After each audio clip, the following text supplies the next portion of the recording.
Friends, welcome to Pavigowda YouTube channel. First time ಏನಾದರೂ ನನ್ನ ವೀಡಿಯೋಸ್ನ ನೋಡ್ತಿದ್ರೆ ಚಾನಲ್ನ ಸಬ್ಸ್ಕ್ರೈಬ್ ಮಾಡಿಕೊಂಡು ವೀಡಿಯೋಸ್ನ ನೋಡಿ. ಕ್ವಿಕ್ಕಾಗಿ ರೆಡಿ ಮಾಡ್ಬೋದು, ಅಷ್ಟೇ ಟೇಸ್ಟಿಯಾಗಿರುತ್ತೆ. ಒಂದು 10 ಮಿನಿಟ್ಸ್ ಅಷ್ಟರಲ್ಲಿ ರೆಡಿ ಆಗುತ್ತೆ. ಇಲ್ಲಿ ನಾನು ಬೆಂಡೆಕಾಯಿನ ದೊಡ್ಡದಾಗಿ ಕಟ್ ಮಾಡಿ ಇಟ್ಕೊಂಡಿದ್ದೀನಿ. ಒಂದು ಈರುಳ್ಳಿ ತೊಗೊಂಡಿದ್ದೀನಿ, ಸಣ್ಣದಾಗಿ ಕಟ್ ಮಾಡಿದ್ದೀನಿ. ಬೆಳ್ಳುಳ್ಳಿ, ಕರಿಬೇವು, ಸ್ವಲ್ಪ ಹಸಿರು ಮೆಣಸಿನ್ಕಾಯಿ ತೊಗೊಂಡಿದ್ದೀನಿ. ಆಯಿಲ್ ಸ್ವಲ್ಪ ಜಾಸ್ತಿನೇ ಇರಬೇಕು, ಒಂದು 5ರಿಂದ 6 ಸ್ಪೂನಷ್ಟು ತೊಗೊಂಡಿದ್ದೀನಿ. ಅದಕ್ಕೆ ಸಾಸಿವೆ ಆ್ಯಡ್ ಮಾಡ್ತಾಯಿದ್ದೀನಿ. ಸಾಸಿವೆ ಸಿಡಿದ್ಮೇಲೆ ಎಲ್ಲ ಇಂಗ್ರೀಡಿಯೆಂಟ್ಸ್ನು ಒಂದೇ ಸರಿ ಆ್ಯಡ್ ಮಾಡ್ತಾಯಿದ್ದೀನಿ. ಗ್ರೀನ್ ಚಿಲ್ಲೀಸ್, ಕರಿಬೇವು, ಬೆಳ್ಳುಳ್ಳಿ, ಈರುಳ್ಳಿ, ಬೆಂಡೆಕಾಯಿ ಎಲ್ಲನೂ ಒಂದೇ ಸರಿನೇ ಆ್ಯಡ್ ಮಾಡ್ತಾಯಿದ್ದೀನಿ.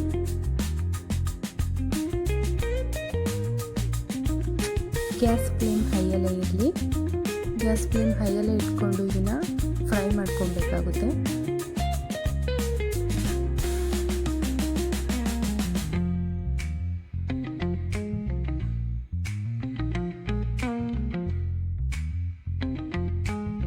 ಎಲ್ಲನೂ ಒಂದೊಂದಾಗಿ ಫ್ರೈ ಮಾಡಿ ಆ್ಯಡ್ ಮಾಡ್ಕೊಂಡು ಹೋಗೋ ಅಂಥ ಅಗತ್ಯ ಏನಿರಲ್ಲ.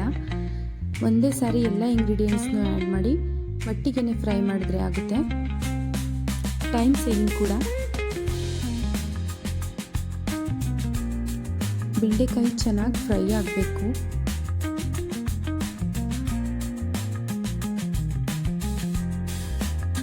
ಇದನ್ನು ಸ್ಟಾರ್ಟರ್ಸ್ ಥರನೂ ಯೂಸ್ ಮಾಡ್ಬೋದು, ಸೈಡ್ ಡಿಶ್ ಆಗಿನೂ. ಸ್ಪೈಸಿ ಲೈಕ್ ಮಾಡೋರಿಗೆ ತುಂಬಾ ಇಷ್ಟ ಆಗುತ್ತೆ ಅಂತ ಹೇಳ್ಬೋದು.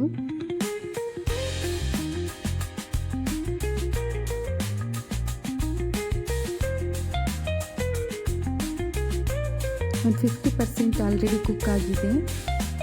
ಲಂಚ್ ಬಾಕ್ಸ್ಗೆಲ್ಲ ಬೆಳಗಿನ ಹರಿ ಬರಲಿ ಕ್ವಿಕ್ಕಾಗಿ ರೆಡಿ ಮಾಡ್ಬೋದು.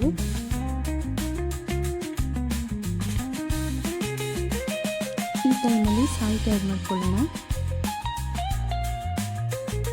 ಒಂದು 2 ಮಿನಿಟ್ಸ್ ಮಿಕ್ಸ್ ಮಾಡಿ ಫ್ರೈ ಮಾಡೋಣ.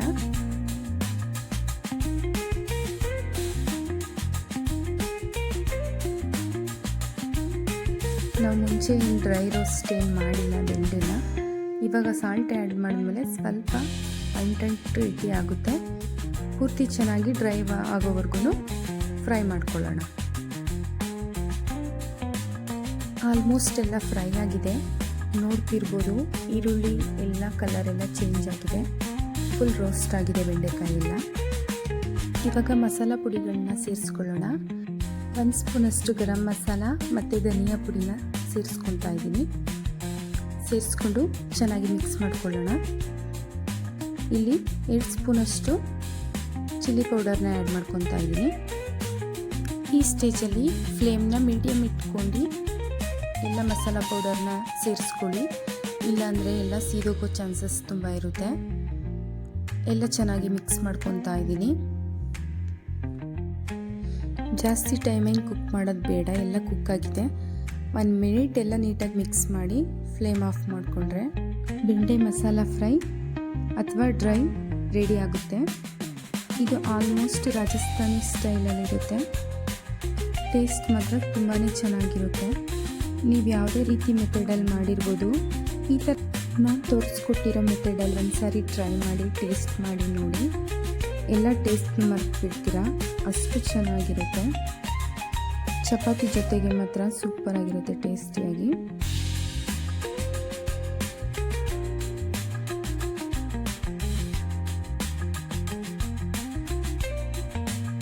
ನೋಡೋದಕ್ಕೇ ತುಂಬ ಯಮ್ಮಿ ಅನ್ನಿಸ್ತಾ ಇದೆ.